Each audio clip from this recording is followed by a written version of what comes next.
Oh, we are live! How are we, lads?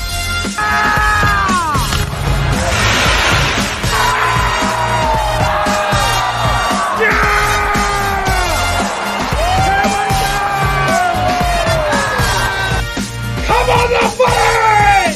The footy's back!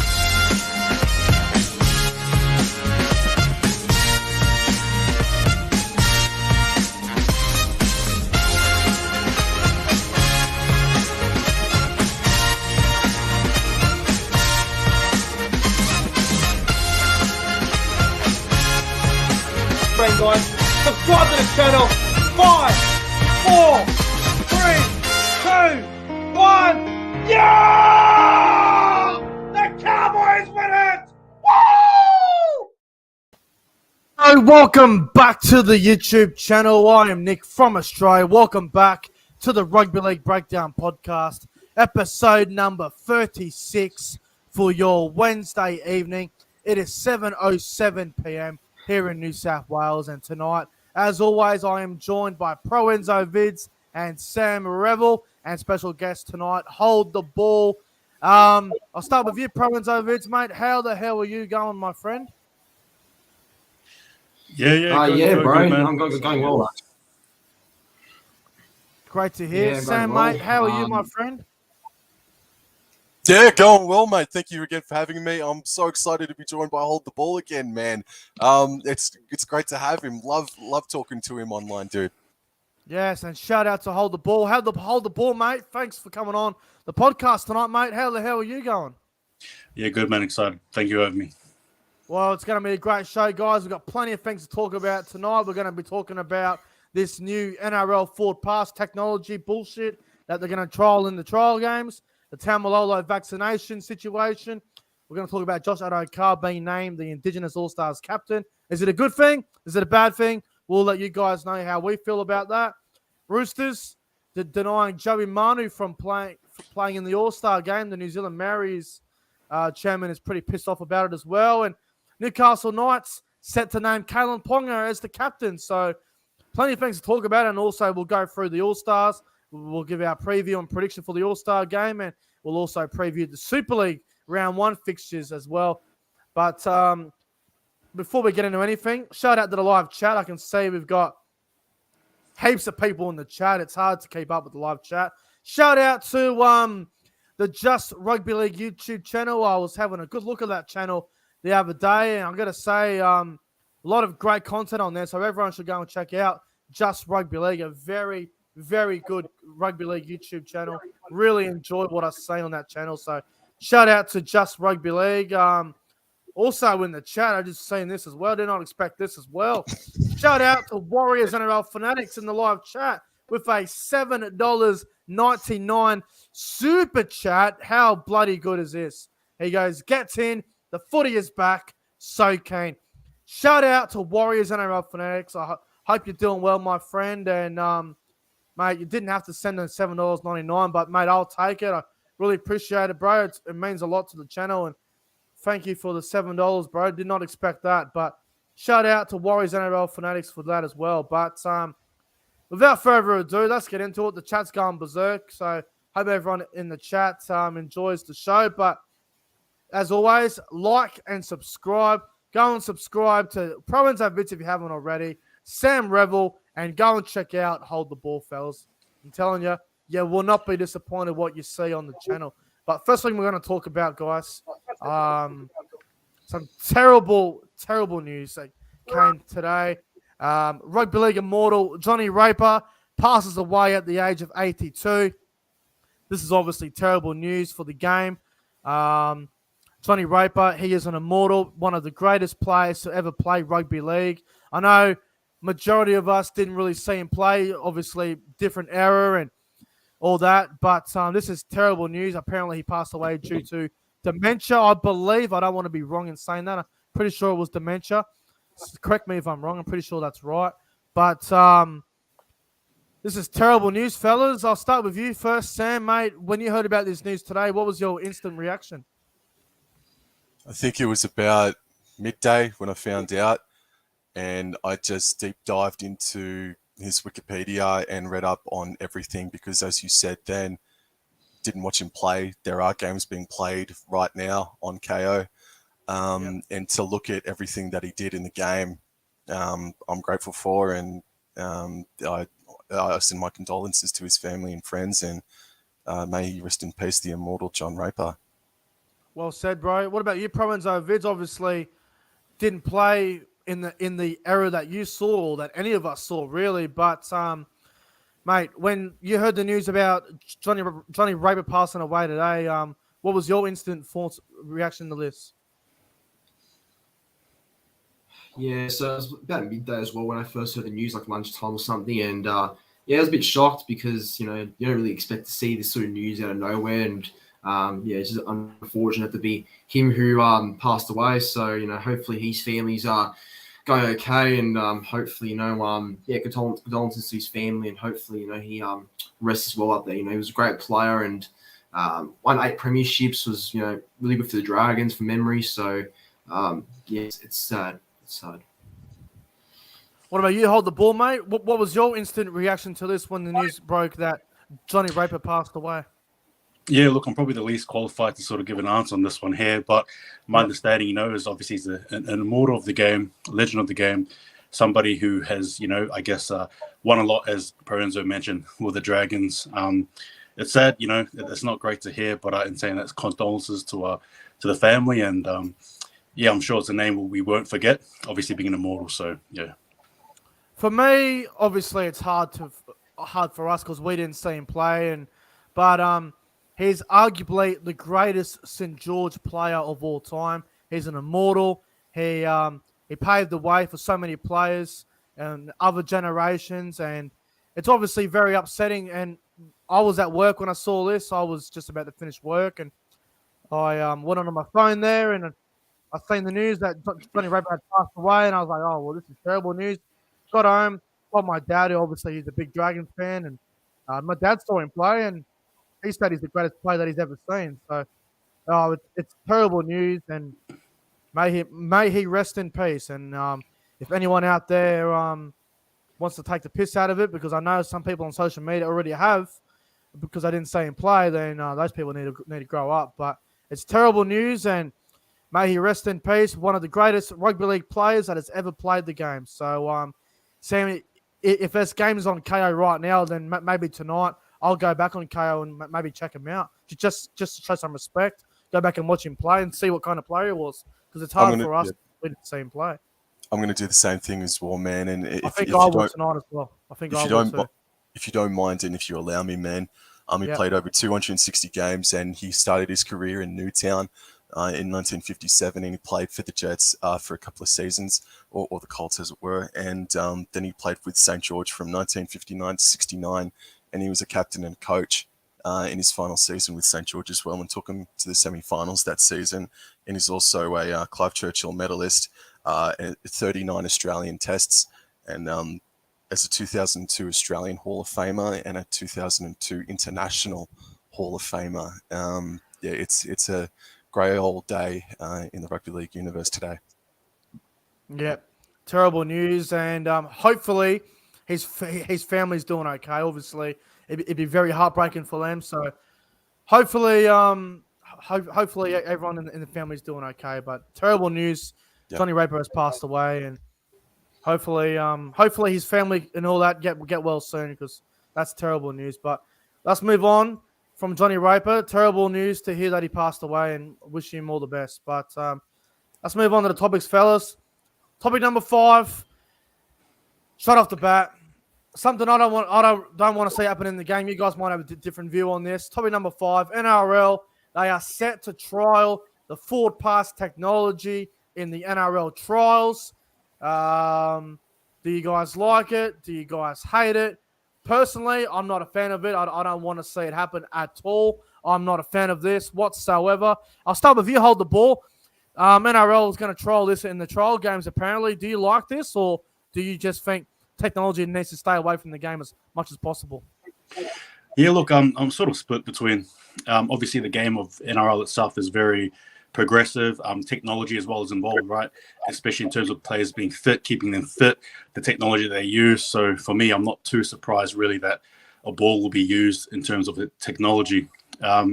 Regarding it though, I'm just personally, how do I say this? I don't mind it. I wouldn't mind it. I mean, it's going to be interesting seeing it. Obviously, gone are the days though where the refs were able to just view a forward ball or anymore. Looks like they're going to be using tech, but yeah, look, I'm pretty pretty pro with this one here. So for me personally, yeah, I like the idea personally.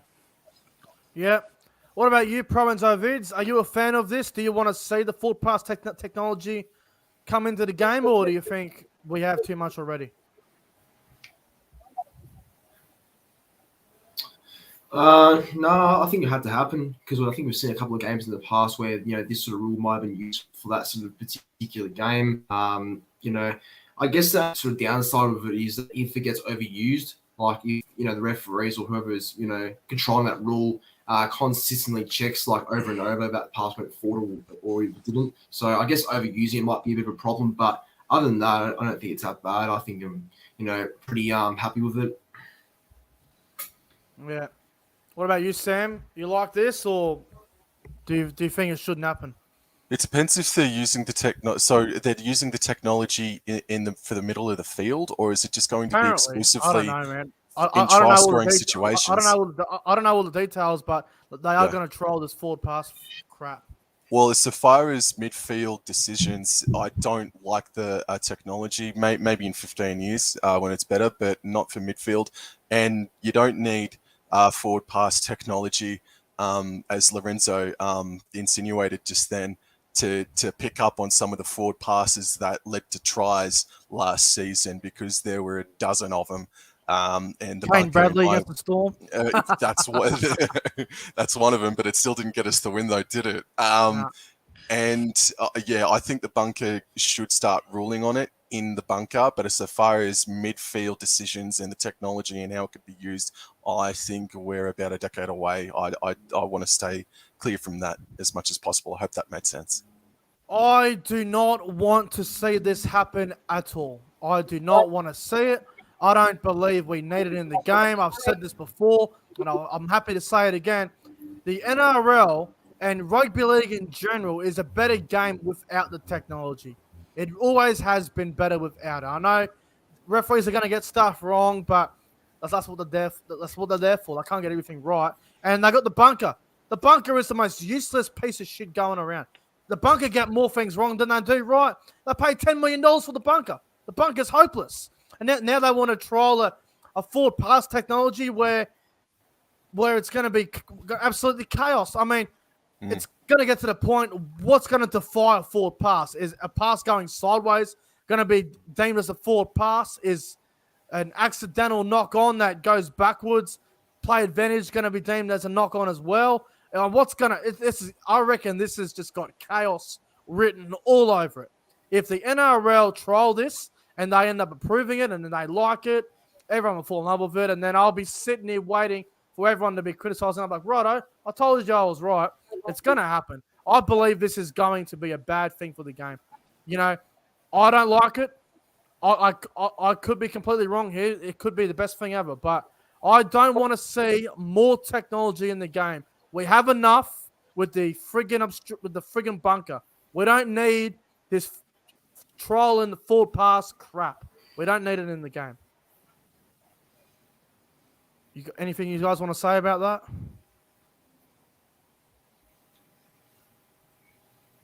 All good. All right. Also, I want to shout out in the chat to Faraz. He just put a $2.99 super chat in the chat, and I don't know what he was trying to write a comment, but it didn't come through. Just got a blue fucking. This looks like a fucking bubble or something there. But shout out to Faraz for the $2.99 super chat. I really appreciate that as well. But look, here's the thing. I've been saying this for a while as well, privately to a few people, and the NRL are trying to copy the NFL too much with the technology. If you watch a game of NFL, for example, and if someone's offside and they've got the flag thing comes up and they show the replay and they've got the player offside with the line or whatever. I think the NRL is trying to do that with the technology, and I don't think it's going to work. I really don't think it's going to work. But Sam, do you think the NRL is copying the NFL a little bit here, trying to get all this technology crap, or what do you reckon? Yeah, I think they're tinkering around, especially ever since Peter V'landys came into power. I think they are tinkering around with the rules a little bit too much, but the NRL won't ever be like the NFL. I mean, the day that an NRL game goes over 3.5 hours is the day where I think I'm going to go up to Bondi and just have a chat to everyone up there at NRL HQ sort of thing, mate. So I like, let's see what happens in the trials. So I sit on the fence on this forward pass technology. I don't want it to be seen in the midfield, but in try scoring situations, I'd like to see the bunker rule on it, like they do in rugby, like they already do in rugby, mate. Yeah, and it sucks. Apparently, it sucks. Apparently, it's terrible. According to people that watch Union, I don't watch Union, so I got no fucking idea. But from the reaction that I see on social media, because you can't avoid it on social media, you see it everywhere. But from what I understand, everyone in rugby union hate it. Yeah. Apparently. But who knows? I think it'll be terrible for the game, but we'll have to wait and see how it all goes about. But it's an interesting situation. So we'll see how it goes in the trial game. And trial games, I don't know how many trial games they're going to show it in, but I'm sure they'll show it in a couple. But anyway, let's move on to topic number 4 now. Oh boy. Oh boy, this is something that I don't want to talk about too much, but unfortunately we have to talk about this because it's becoming a big problem, I think. Topic number 4, North Queensland Cowboys superstar Jason Taumalolo has refused to give COVID vaccination status. The media gave him a bath the other day about this. I think it's becoming a big problem really quickly. I guess the question is, fellas, is this a big problem for the Cowboys? I'll start with you, Sam, because you're a Cowboys fan. But, mate, this whole situation, it is getting really, really messy. How long does everybody have, mate? Because I could sit here for the next 45 minutes, bro. The bottom line is that we all got to respect and accept his decision. My concern is that with Novak and Aaron Rodgers over the past year or so now, I would be devastated, and it would be the darkest day in Cowboys history if it was revealed to be that Taumalolo has not been vaccinated. He's been immunized. That would be terrible. But it's funny. I thought about it all day, and then I see this article that Fox Sports popped up, and it was an interview with Joseph Tarpanay. And if you guys have already seen and read it, please let me know. But I'm just going to paraphrase a couple of lines from the interview that Joseph Tarpanay gave. Pretty much he says, it's a personal preference whether or not I choose to get it or not. I've had reactions to past vaccinations, and I'm a bit cautious at the moment. That's my stance. I'm not anti anything. If you know me, I'm cool with everything in life. I'll look into it first and make sure I'm 100% okay. And that's pretty much the gist of it, man. We just got to accept and respect it, because I could have come in here tonight and gone on for half an hour about the pros and cons of why Jason Taumalolo hasn't got it done yet, or if he has got it done yet. So my other takeaway from it too, boys, is that as a captain of North Queensland, I personally don't think it's showing enough leadership. And that scares the hell out of me. Well said. ProEnzo, Vidz, I want to get your take on this as well. Is this becoming a really big problem for the Cowboys, especially with the season literally 29 days away? I think this is becoming a massive problem. I want your opinion on this, bro. What do you think about this? I'd say it is, because he's obviously one of the high-profile players, and he's not refusing the vaccine. That's going to kind of think, and it will cause a bit of an issue. I actually thought he was already vaccinated. Like, I thought he got vaxxed like a couple of weeks ago, but obviously he didn't. But Yeah, no, but look, hopefully, a decision comes soon for him to. I mean, look, it's his call at the end of the day. I'm not going to really be here and decide for him, but obviously, you and Sam in particular would hope that he can get vaccinated so he can play, because obviously it's a big part of your team. So, yeah, the way to see what happens, I guess, if the whole situation. But it's messy. It's messy. The situation's weird because no one knows except for the Cowboys if he's been jabbed. Because if he wasn't jabbed, he wouldn't be allowed to be at Cowboys training, would he? Because from what I understand, the Queensland Premier Palaszczuk, apparently it's mandatory to be able to go into a stadium if you're fully vaxxed. If you're not fully vaxxed, you can't go in. From what I understand, so. I mean, Tamalolo's been at training, so I don't know if he's vaxxed or not. Maybe he's been vaxxed, but he refuses to say that he is vaxxed because he doesn't feel comfortable in saying it, because he never wanted it in the first place, apparently. The whole situation's a fucking mess, I'll tell you right now. Hold the ball. What's your thoughts on this whole Tamalolo vaccination status for the Cowboys?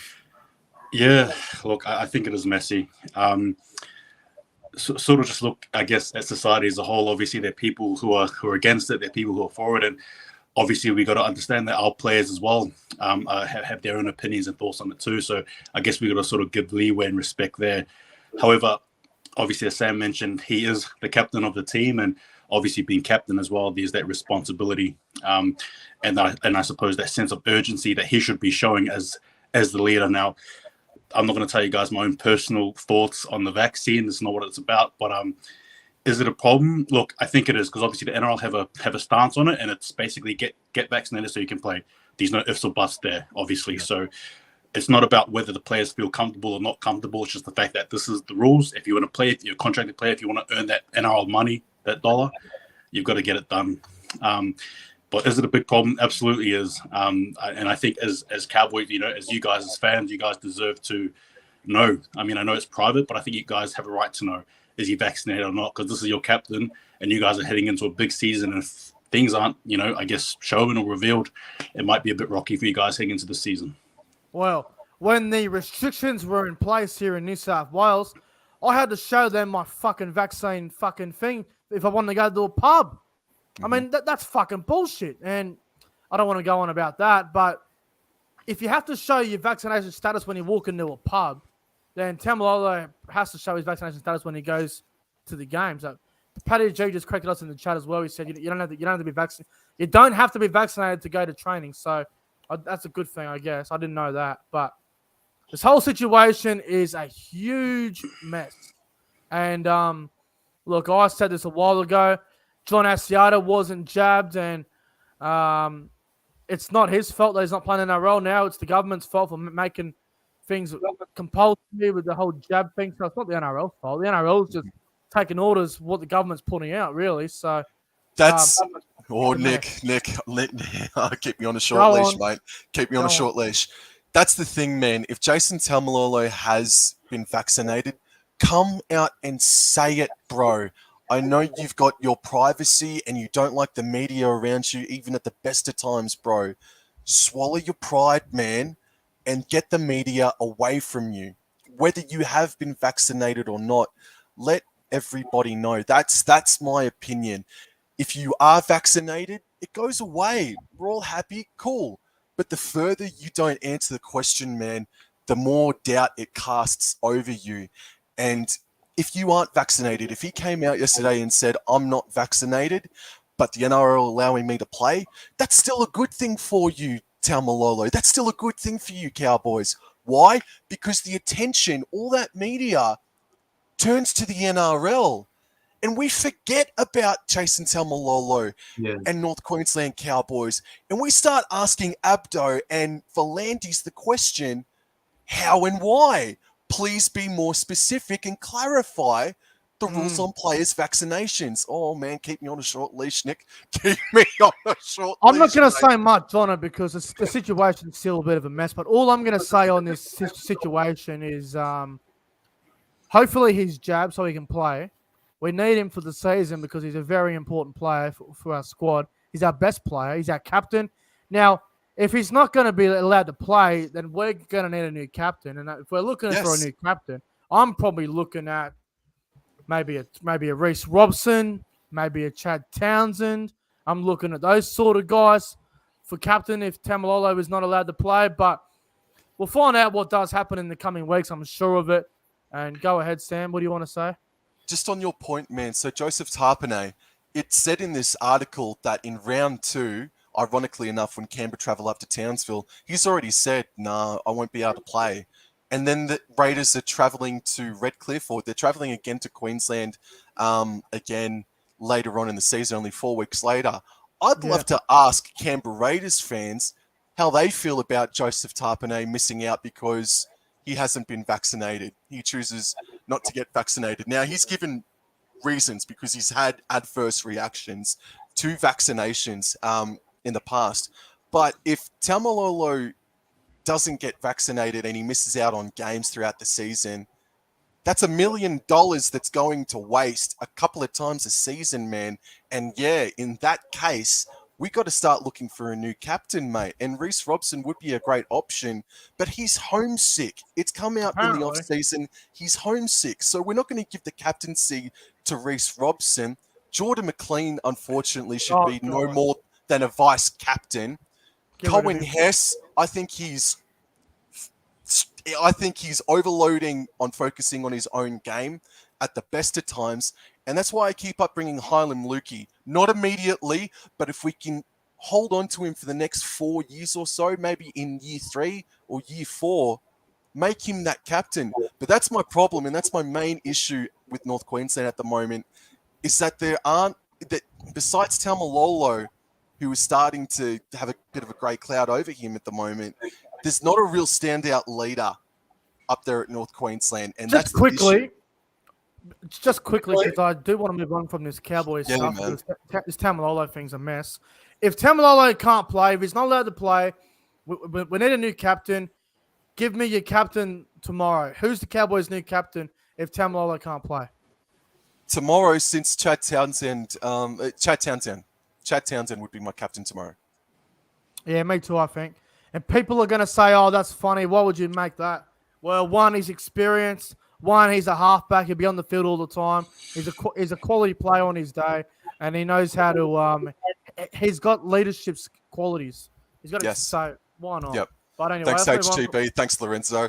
Let's move on from the Cowboys. I don't want to talk about it any further because this Cowboys drama is just giving me a headache. I want us to be positive going into the year, and unfortunately, it seems like it's the complete opposite. Mm-hmm. All right. Topic number 3, fellas. This is another fascinating topic. It's interesting as very, very interesting. Topic number 3. Josh Addo-Carr named the Indigenous All-Stars captain. This is a very, very interesting decision. A winger is the captain of the Indigenous All-Stars. People are going to say, oh, it's a nothing game. I call bullshit. This game is very, very important on the rugby league calendar, and especially for the Indigenous and Maori players. It's very important for them. I want to start with you. Hold the ball. Addo-Carr named the Indigenous All-Stars captain. Good call or bad call? What do you reckon about this one? Look, I think for myself, it's a good call. Obviously, you got to see what he does within his own community. The player he is, obviously, there may be people who are not fans of it, but I see it as a positive thing. It's good because not only, it's also it's good because of the communal work he does. And I think if there was any player in that team who deserved it, I think it's him for sure. He's definitely one to put his hands up for anything that is to do with, Indigenous celebrations, culture. And I think it's a marvelous stepping stone for me personally. So I think it's a great call. All right, good call there. What about you, ProEnzo Vidz? Addo-Carr named the Indigenous All-Stars captain. Good call or bad call? What do you reckon? Yeah, I think it is. Why not? I mean, mean a lot for his heritage, and mean a lot for him as a himself. Obviously, he's very big in the whole country, and he's been around for a long time. So, yeah, I think it's a good call. Actually, I couldn't really think of anyone else that could have really got it. To be honest, so I think Addo-Carr's a good call. What about you, Sam? I know you're not a big fan of Josh Addo-Carr, but do you think Addo-Carr as captain is a good thing or a bad thing? Mate, you've half thrown me under the bus there. Cheers for that, bro. No, he is the best selection for the Indigenous side. He's with all due respect to the other players, he is the most passionate of all the players. If I had to choose a backup, I'd probably go Andrew Fafita as captain of the Indigenous side. But no, I'm totally cool with that Okar as captain. I think it's a bad call. Oh dear. I think it's a bad call. I wouldn't have went out Okar as captain at all. I don't think. I find it hard for wingers to be captains nowadays. I really do. You're going to be on the wing, and you're going to be telling players what to do in the middle of the field. I find it very hard for a winger to be a captain of a team. I find it very hard. The last good captain that was a winger that I can remember was probably Luke Burt when he was at the Eels before he retired. He was the last good captain on the wing that I've seen. Outside of that, I don't know the last good captain I've seen on the wing. I would have went Andrew Fafita because 1, experience, 2, leadership, and 3, he has it all. Fafita's got it all. I know he's coming back for the first time since that horrific throat injury, and he almost had to retire and all that situation. But I don't know, man. I don't care on the wing as a captain. I find that really, really strange. It's very interesting as well, but I thought Andrew Fafita would have been a better option. I think he's played captain versus the Sharks. I believe he's in the Sharks leadership group as well. But Zayo in the chat is getting a little bit aggressive. Says he can't be captain on the bench. Andrew Fafita's starting, bro. So that's what I thought. Don't have a go in the chat, and don't tell me to wake up in capitals, bro. I will ban you from the chat if you're going to carry on like that. But I don't know, man. I think Fafita's a better captain than what Addo-Carr is. But Addo-Carr, who knows? We'll see how it goes on Saturday night. His passion makes him the leader of that side. Yeah. Exactly right. I agree. Exactly right. But, I mean, Fafita, Addo-Carr, I mean, I'm not against it. I don't think it's the worst thing in the world, but I think Fafita would have been the better option in my opinion. He'd be on for 20 minutes, says Zaya. No, he won't. He'll play a lot longer than that. But anyway, we'll see what happens. I'm looking forward to it. Oh, I can't wait for it as well. So you guys like Addo-Carr as captain? I would have went for Fafita. I'm not against it, but I don't agree with the decision. But anyway, let's move on. Topic number 2. Now, this is one that I think will get. This might get a little bit heated. This one. Topic number 2. So I had to screenshot this. Just so I can bloody go off what it's all about. Topic number 2. Sydney Roosters deny Joey Manu from playing the All-Star game on Saturday night. The New Zealand Maoris chairman is furious with the Roosters. Should Joseph Manu be allowed to play in the All-Star game this weekend? Now, I screenshotted what's happening. So the New Zealand Maoris chairman, the bloke is fuming. He's got steam coming out of his ears. He's kicking chairs. He's throwing bins at fucking windows. He's knocking over beer bottles on the street. He's walking into an alcohol shop throwing vodka at the fucking cars that are parked there, just doing nothing, mind their own business. The bloke is fuming. Now, the New Zealand Maoris chairman, his name's John Devonshire. I hope I pronounced that correctly. He has absolutely unleashed on the Sydney Roosters. I'm going to go off on what he said here. I had to screenshot this. He said, where is it? There it is. So, Maori Rugby League Board Chairman John Devonshire has slammed the Sydney Roosters for thinking they are above the game for not letting Joey Manu play for the Maori All-Stars. According to the Wild World of Sports, Manu was invited to play for the Maori All-Star side this Saturday night and was more than willing to play. Manu was more than willing to play. The 25-year-old played for the Maori All-Star team last year. He's played 8 tests for New Zealand, and he's very proud of his heritage, so he should be, right? And then the Roosters would have been keen to protect Manu, who was on the comeback trial from a fractured cheekbone, obviously last year from what happened with John Mitchell and that whole situation. And the Roosters are obviously protecting him, I guess. I don't want to risk another injury. And however, Devonshire believes if a player is fit and willing to play representative footy, then clubs should not stand in his way.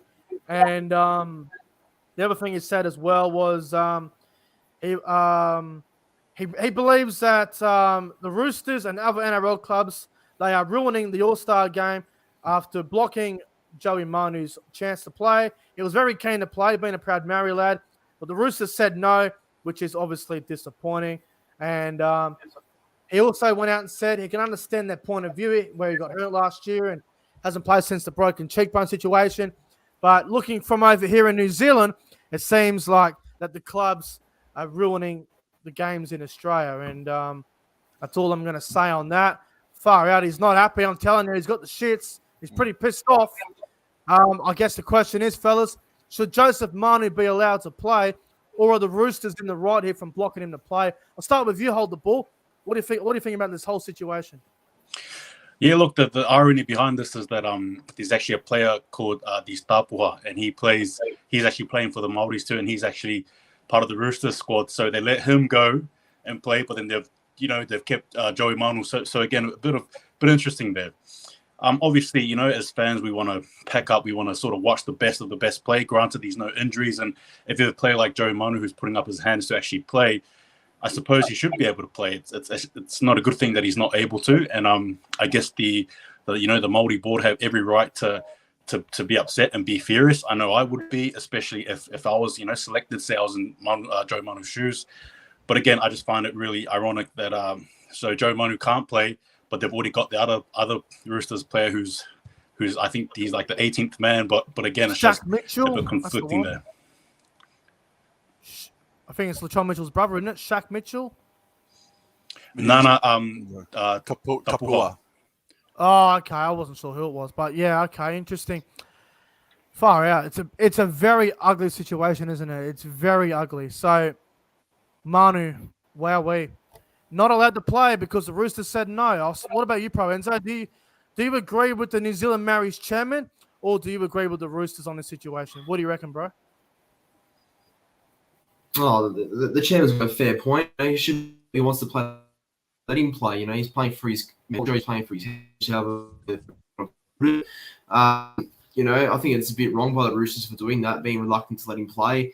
I get it. They had injuries last year. They don't want anything else like that for another season. But again, he wants to play for because it's a special game, like we've all been saying, and it's a big match for all these players individually. I guess Manu, he played last year as well, so he would be a bit angry not to play this year. So bloody oath, I agree with the Maori chairman. It's just and I think it's a bit wrong on the Roosters' behalf. What do you reckon, Sam? Yeah, I don't like it as well. I'm not sure what the reasoning is for Trent Robinson, really, man. It'd be interesting to see and hear if Laurie Daly invited Connor Watson to play for the Indigenous All-Stars as well. So that'd be interesting to see if East said no, Mr. Watson, no. Mr. Manu should be playing 100%, man. He'd be chomping at the bit to play his first game of footy, especially for his culture, for sure, man. The best way I can compare this, it's like you get announced in the New South Wales Origin squad and you get thrown in the 17, and then your NRL coach says to you, "You're not playing. I don't want you playing. I don't want you to get injured." Blah blah blah. This is the exact same thing with Joey Manu. Joey Manu is not eligible to play Origin, but Joey Manu is eligible to play for New Zealand and the Maoris. I don't think it's fair that Joseph Manu's been denied. I think Joseph Manu, he should be allowed to play this. It should be his decision. I can understand where Trent Robinson's coming from because of all the injuries last year for the Roosters, and he doesn't want any big-name players going down with an injury 29 days out from the season getting underway. I can understand where his point is there, but far out, man. If you're gonna say, so if Joseph Manu can't play for the Maori All-Stars, then is he going to be allowed to play for the New Zealand Kiwis in the World Cup at the end of the year? I want to know that too. Does Trent Robinson think this is a nothing game? I mean, this All-Star game, this is a huge game. This is a big, big fucking game. People will call it a trial. People will call it crap. Here's the thing. This game the All-Star game. This is a big fucking game. It's a very important game. The Maori All-Stars want to win this. The Indigenous All-Stars want to win this. So I believe it's completely unfair that Joseph Manu was not given a decision whether he was allowed to play or not. He was pretty much denied from the Roosters he can't play. And the New Zealand Maoris chairman has every right to be upset. He has every right to be pissed off. I do not blame him. Do not blame him one bit. If I was the bloody coach or the friggin' chairman of the Maori All-Stars, and if this happened to one of our big name players, I'd be throwing rocks at cars and knocking over bins and tackling some random cunt in the street. I'd be fuming off my head. And So- you said the other night, just between us, mate, that, Yeah. and I forget what year it may have been, but it's not the first time that Trent Robinson's actually done it. It's not the first time Roosters have actually denied players from actually playing in this game. True. Yeah, so it's just the Roosters' way, I guess, man. Completely unfair, and I think we all agree that the Roosters are being a little bit overprotective here. Mhm. Way overprotective. Anything else you guys want to add to it before we move on to the next topic, or was that it? No, I'm sweet, man. All right. That's it, man. Topic number 1.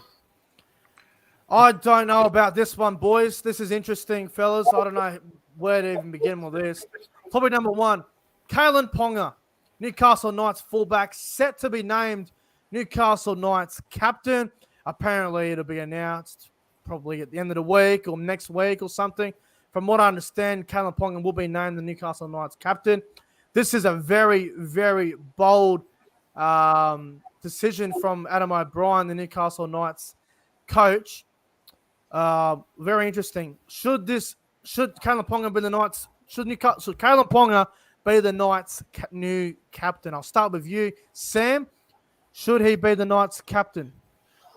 Yeah, why not? But he wouldn't have been my first choice if I was the board or if I was Adam O'Brien. But look, Kalen Ponga debuted in a 2016 semi-final, and his debut game in State of Origin was outstanding. So I'd be keen to see how he goes to another level or how he evolves. My other options for captaincy would be someone in the forward pack of Newcastle. But back Kalen Ponga, see how he goes. He might shock us all, but he wouldn't have been my first choice. But hey, man, he's the face of Newcastle, mate. So I say give it to him. What about you, ProEnzo Vidz? Do you like this decision or do you disagree? Well, there's not really much else to really pick from for that Knights team because Pearce and Brayley are both obviously gone. They were the leaders before, so I think Ponga, it's sort of his time to sort of step into that role. He's been at the club for maybe 4 years now, so a bit more responsibilities listed on him. And I think that's really the logical choice and all that. Picking him for captain, I can't really see who else would have really got it, to be honest. I mean, Saifiti's obviously up there, but yeah, Ponga's a cool. What about you, hold the ball? Kalen Ponga, should he be the Knights captain or someone else? No, look, just first, if I was to, my first choice probably would be either Mitch Barnett or Daniel Saifiti, personally, especially Mitch Barnett. But in saying that, as Sam touched on, there's the evolution of Kalen Ponga we're all witnessing, right, from that young kid to now, I think, in my opinion anyway, someone who's maturing into that footy scene. He is the marquee player, whether you like it or not. I tune in to watch the Knights games because of him, to be honest. I'm just going to be upfront. I like to see what he wants to do, what sort of plays he's going to sort of, translate and all that stuff there. This is the right call. It absolutely is. If it's somebody you want to keep, somebody you want to sort of build your club around, absolutely. And I'm assuming with that sort of contract that he has, I think, next year for that player option, you want to try and throw all the goodies at him. So why not start now? Good choice. I'll tell you what. Kalen Ponga's not a fucking captain. Oof. This is fucking ridiculous. They're only doing this because they're so scared that he's going to go sign with the Dolphins. They're going to kiss Kalen Ponga's ass now. They want to re-sign him, give him these big dollars where he hasn't fucking earned a damn cent. Ever since he's gone to Newcastle, he has failed. And I'm being honest. And if people are going to say, oh, how can you say that? Well, what's he done in Newcastle? He hasn't won a finals game. They got to the finals 2 years in a row. They went out first week. They didn't do fuck all. He's not a captain. He's not a leader. He's just a big-name player for the Knights. He needs to be on the field. He needs to be playing the best to his ability, which he does all the time. But Kalen Ponga is not the captain of a club. He is not a leader. He is a guy that will do things for you on the field. When I look at Newcastle and I'm looking at the captain's candidates, guys who are there, I'm looking at Mitch Barnett. I'm looking at Daniel Saifidi. Mitchell Barnett's been there his entire career. He's 27 years old. Barnett's still got about 5 or 6 years in him. Barnett should be the Newcastle Knights captain. Mitchell Barnett is the heart and soul of that side. He was there when they were going back to back with spoons. He was there through when the Knights were absolute dog shit. Every week you turn on the game, Newcastle playing. Yeah, you watch the first 20 minutes, the game would be over. Yeah, Barnett was still out in the field busting his ass off. Mitch Barnett needs to be the captain. This is look. I'm sorry to cut you off, man. I disagree that Kalen Ponga has been a failure at Newcastle. About 5 years ago, they'd take those 2 finals appearances, man. Even though they haven't won in week 1 yet, they take a finals appearance. And unfortunately, yes, Ponga's body has let him down. But, man, he's pulled it out of the fire for them on a couple of different occasions, man. The first one that comes to mind is a game against Cronulla last season. And if he doesn't play that game, Newcastle don't win. And those were a very, very precious 2 points by the end of the season. But, hey, it's his most important year of his career coming up for sure now, man. But I don't think it's not been the best, and it hasn't been completely ideal, but I don't think he's been a failure since he's joined Knights. I think he's been a failure. I really do, because you look at Kalen Ponga. So ever since he went to Newcastle, I want to know how many games has he played from since he's gone there, and how many games has he missed since he's gone there. And get this right. How many games has Kalen Ponga been 8, 9 out of 10 when Mitchell Pearce wasn't there? They were struggling so hard when Pearce wasn't in that side. They didn't win many games. If they did, they were really tight games. Kalen Ponga, don't get me wrong, he's a great player and he's an origin player. Don't get me wrong, he is. But Ponga he's injury prone. He has a history of injuries. He won't get 20 games in the season. He might get, I don't even know if he'll get 15 games in, to be honest with you. He's unloyal, bro. He's not a captain. Mitchell Barnett is the heart and soul of that club. Daniel Saifidi is a bloke that's going to be there for the next 10 years. Saifidi, Barnett, take your pick. One of them need to be captain. Ponga's not a captain. I'm sick of all this ass kissing. Oh, because Ponga's on the most money, he needs to be the captain. Oh, because he's a big name player. Oh, because he plays Origin, he needs to be in there. Kalen Ponga is not captain material, in my opinion. I just don't see it. I do not see him as a captain. I really don't. And look, I could be wrong here. I could be wrong. And we'll find out. But while we're on the Newcastle, I'm going to make a prediction right now. Kalen Ponga will be the backwards player of the season this year. Without Mitchell Pearce and with a weaker spine than what Newcastle have had in the last this is probably Newcastle's weakest spine since probably 2018. They are going to go backwards this year, and Kalen Ponga is going to have a backwards season. That's my opinion, and we'll find out anyway when the season gets underway. But we'll see how it goes. KP without Mitchell Pearce is going to be very, very interesting. There'll be a lot of pressure on him, and I'll tell you right now, if Newcastle are playing a game of footy and they're down by 20 or 30 points, guess who's going to get the blame for it? It's going to be Kalen Ponga. So, a lot of pressure on him this year. I think he's going to have a backwards year. It's a bold call, but we'll see. We will see.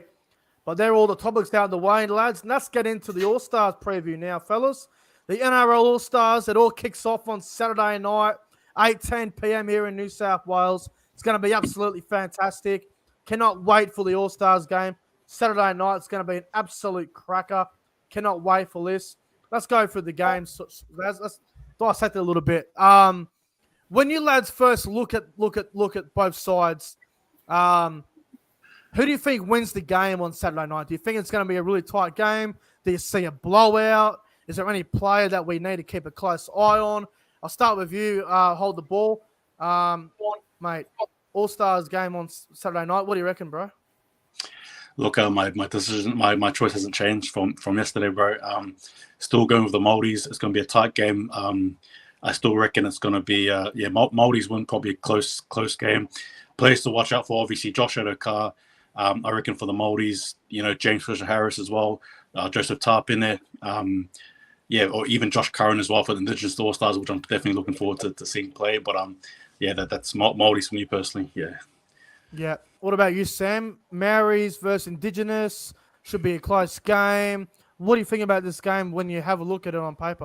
Yeah, with the exclusion of Katoni Stags over the past couple of days, I do think that it has evened up. I did say last week I can see Indigenous winning this like a 22 points to 8 sort of scoreline, but I think with a couple of different swap and changes, I think it has brought it back down a little bit. But I am still going to tip the Indigenous All-Stars.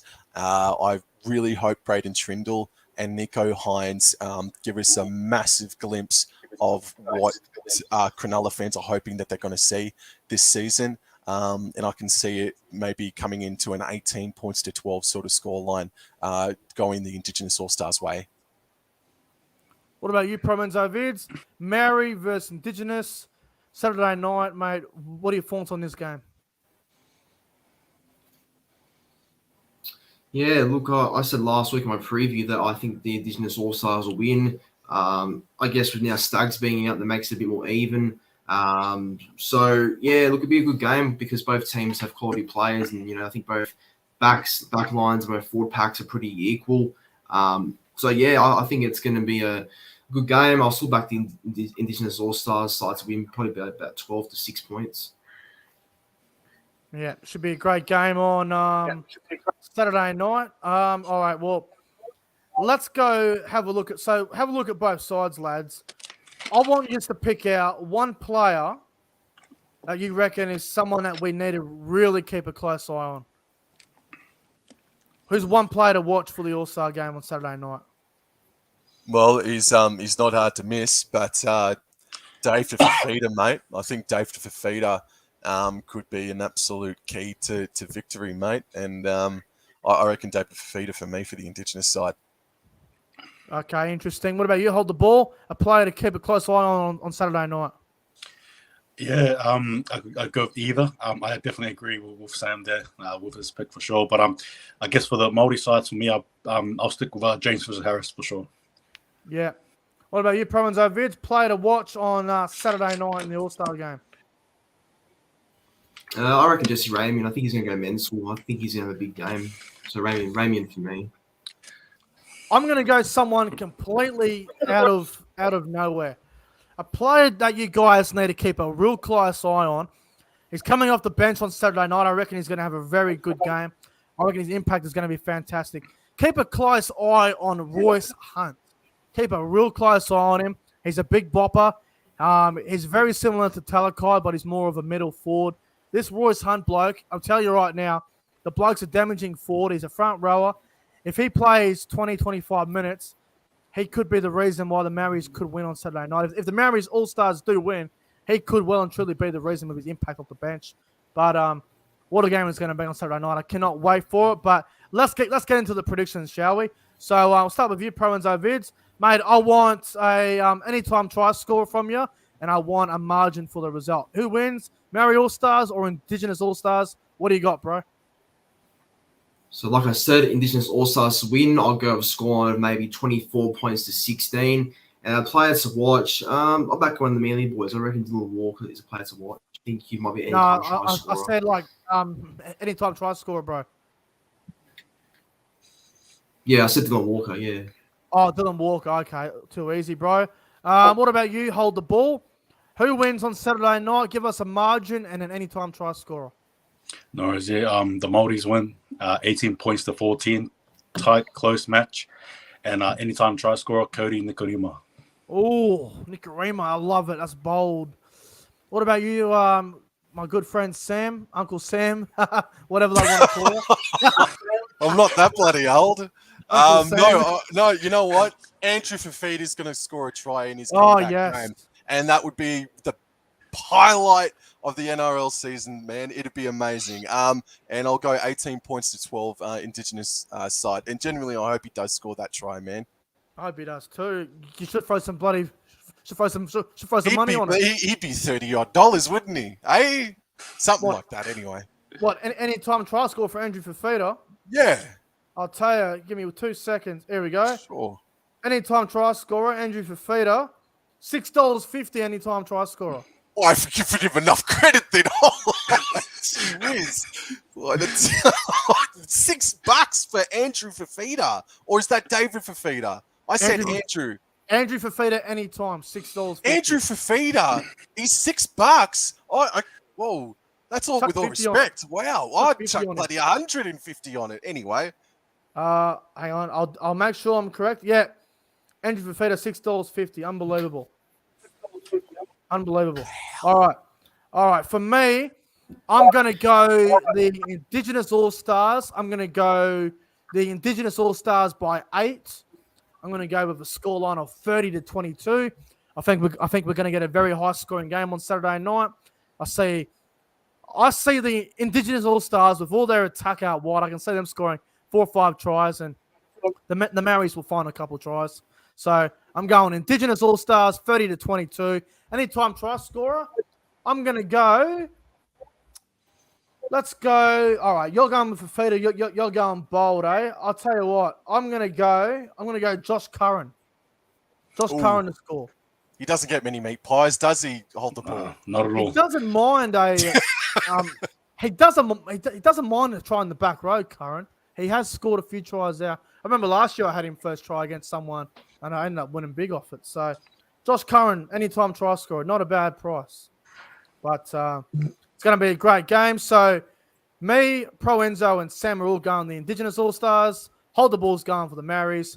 Should be a great game on Saturday night. And also, guys, when the game ends on Saturday night, I'll be doing the live post-game show review of the All-Star game. So when the game ends, I'll be live on YouTube for the All-Stars review. So should be absolutely fantastic. But before we get to the All-Star game, fellas, Friday morning, the Betfred Super League returns. The footy's back. I'm fucking pumped for this. I cannot wait. Friday morning it all starts, and let's go for the round of Super League, guys. So it all kicks off on Friday morning, 7 a.m. New South Wales time. The first game of the season opener. It is St. Helens versus Catalans. The grand final rematch from last year. This game is being played at the Totally Wicked Stadium. St. Helens are at home. The odds for the game, St. Helens are $1.30 favourites. Catalans at $3.65. Not a bad price for the Catalan Dragons against Saints. This should be a great game on Friday morning at 7 a.m. here in New South Wales. Cannot wait for this. Hold the ball. Who wins this game on Friday morning? And if you want to throw a try score in there, that would be cool as well. What do you reckon, bro? Yeah, obviously the Dragons. That's my team, the Catalan Dragons. They win this game. They beat them. They get that vengeance back. Go to Catalan Dragons. The try score, I reckon, will be a centre player, Samsoni Langi, used to play for the Roosters, or even Mitchell Pearce as well. Give him a bit of a go. Catalans by how much, you reckon? I reckon Catalans by 12. Oh, wow. Okay, that's fucking huge. I didn't expect that. I like it a lot. Interesting. ProEnzo, Vidz, Saints, Catalans. Obviously, you go for St. Helens, bro. Saints, Catalans. Who wins? Give us a margin and anytime try scorer.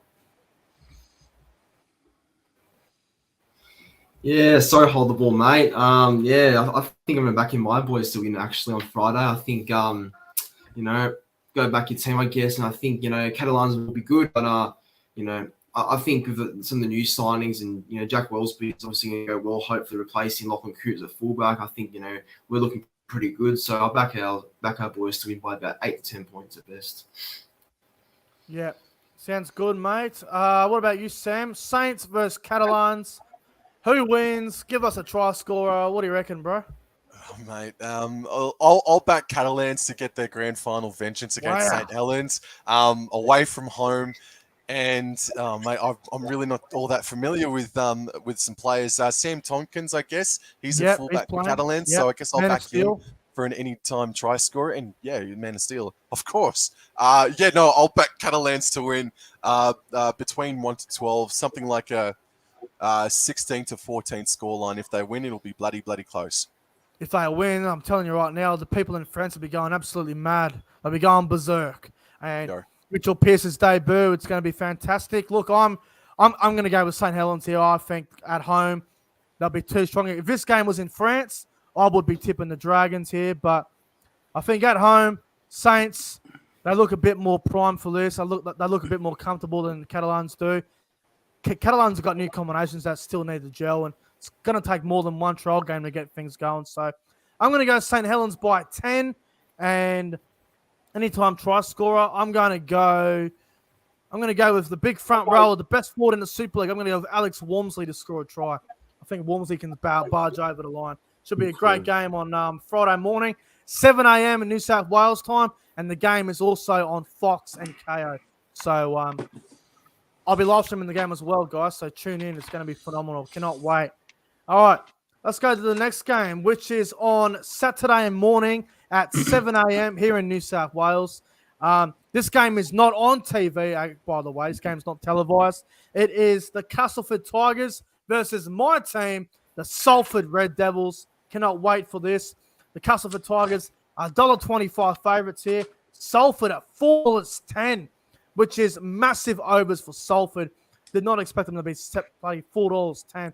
This will be a great game on Saturday morning. Hold the ball. Who wins this one, mate? Castleford or Salford?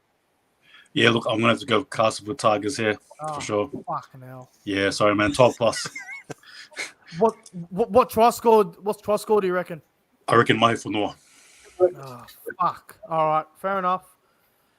ProEnzo Vidz, Castleford or Salford, and give us an anytime try score in the margin, bro.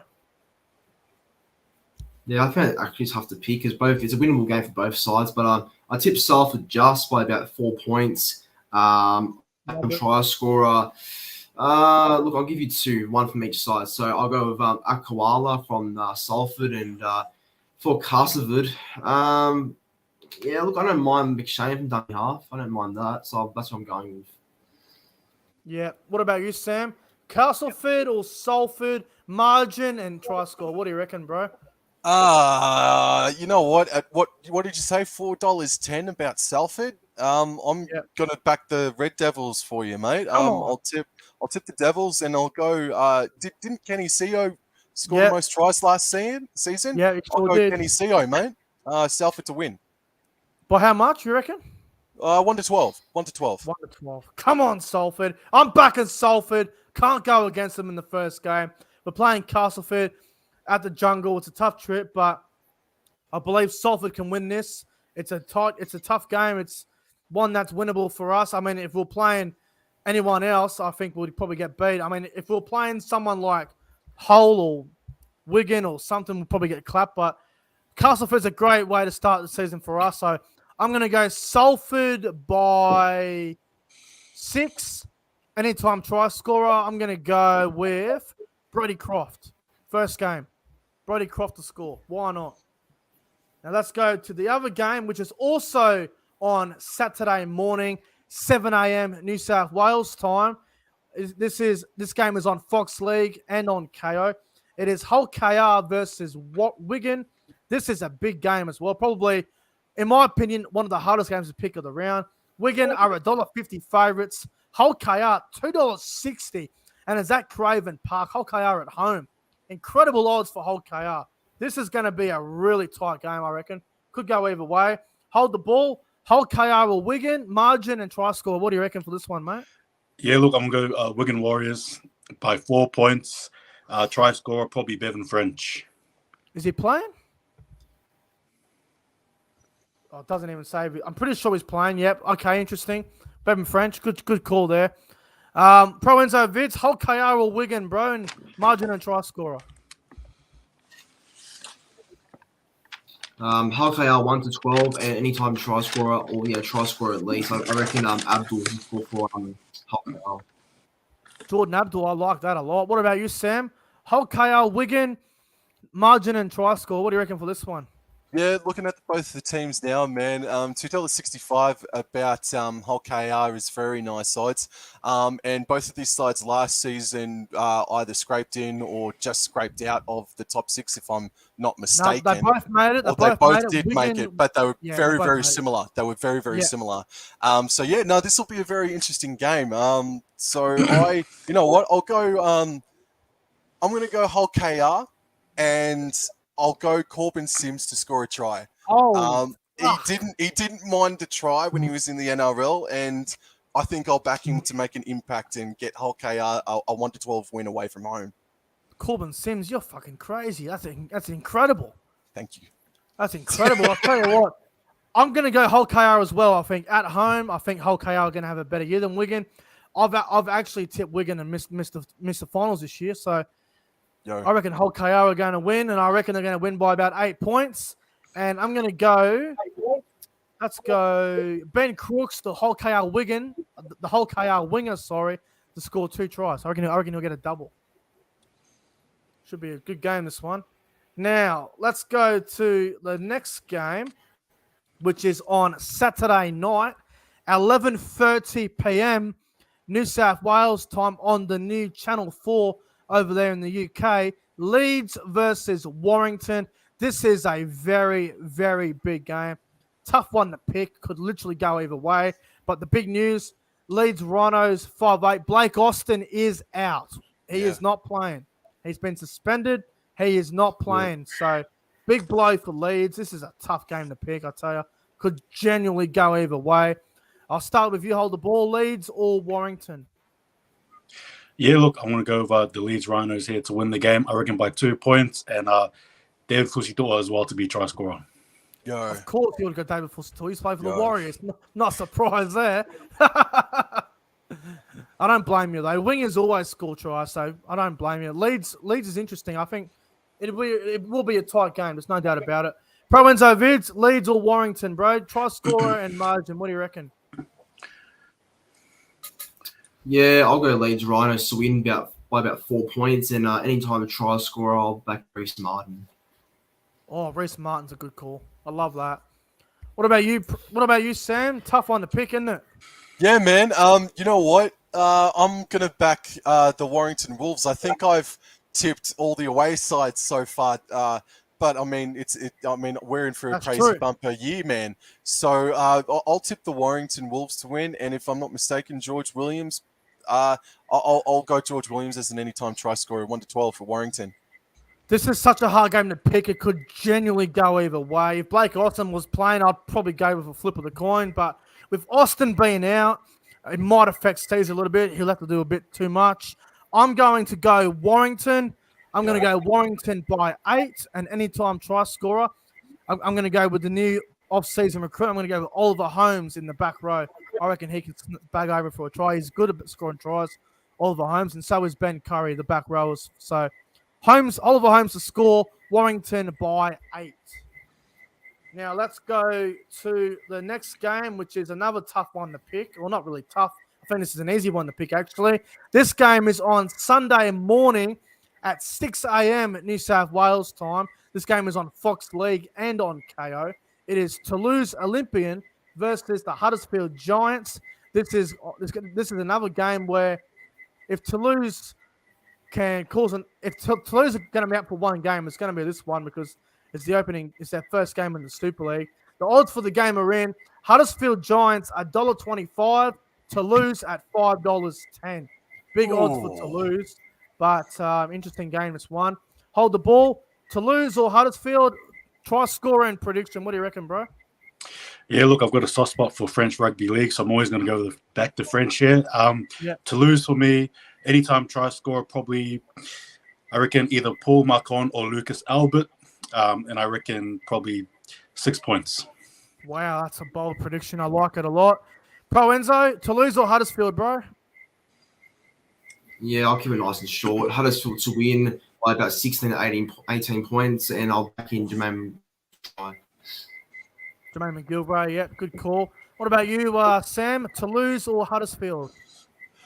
Yeah, I hope they go well, Toulouse. At $5, mate, first game in Super League. In I France, know too. in France, I think you've got to put your money towards Toulouse, mate, to get the upset. If they're going to win a game, it probably will be this one, mate, because there's just going to be so much emotion.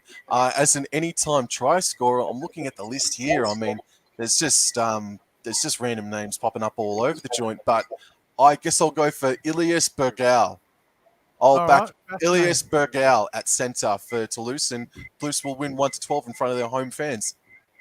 I reckon you're all crazy for tipping to lose. I reckon Huddersfield win this by about 38 points.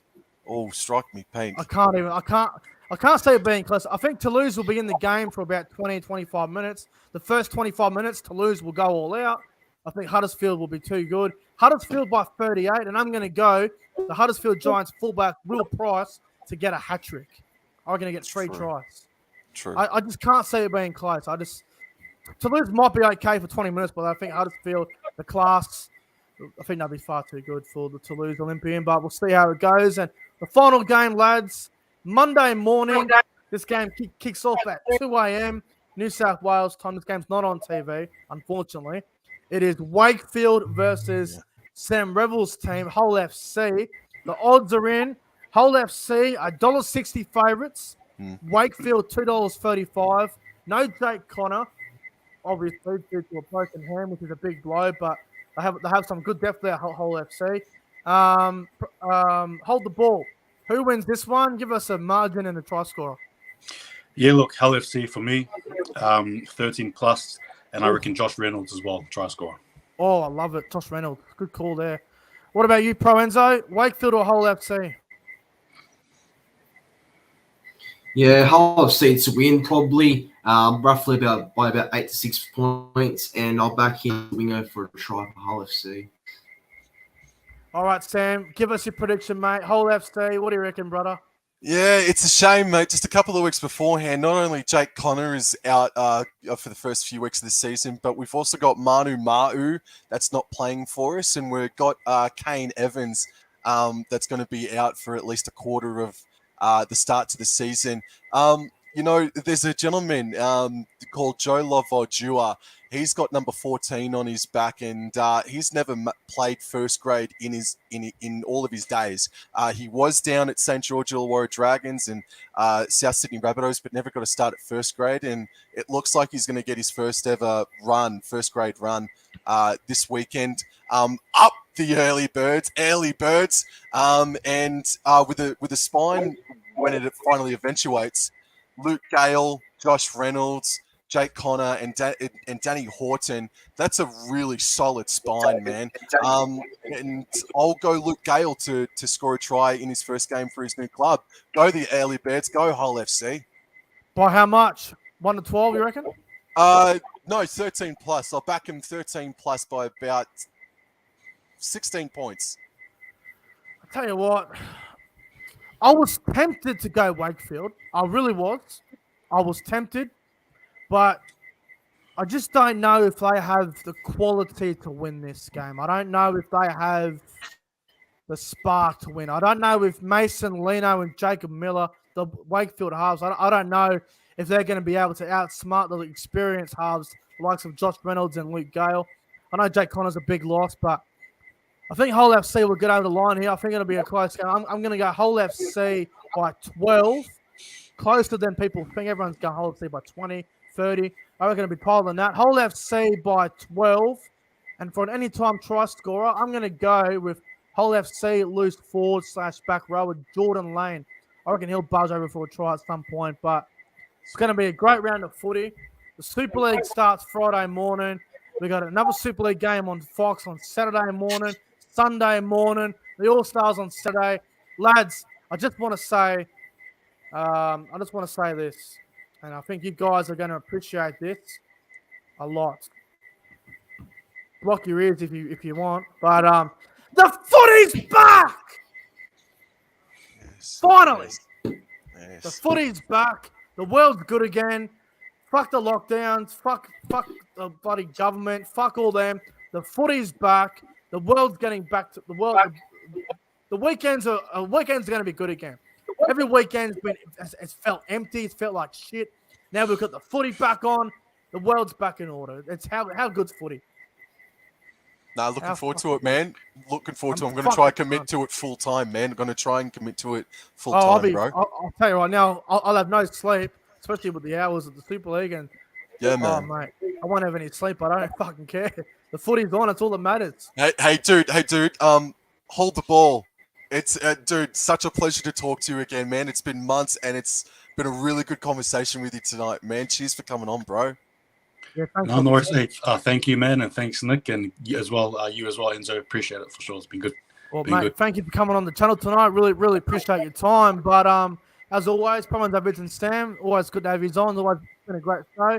Everyone, go and check out Hold the Ball's YouTube channel, Sam Rebel's YouTube channel, and ProEnzo Vidz. The links for those channels are going to be in the description below. Guys, we're getting out of here. Podcast has been fun. The footy's back. We're getting out of here. Have a good night, lads. And the footy's back! Fuck yeah!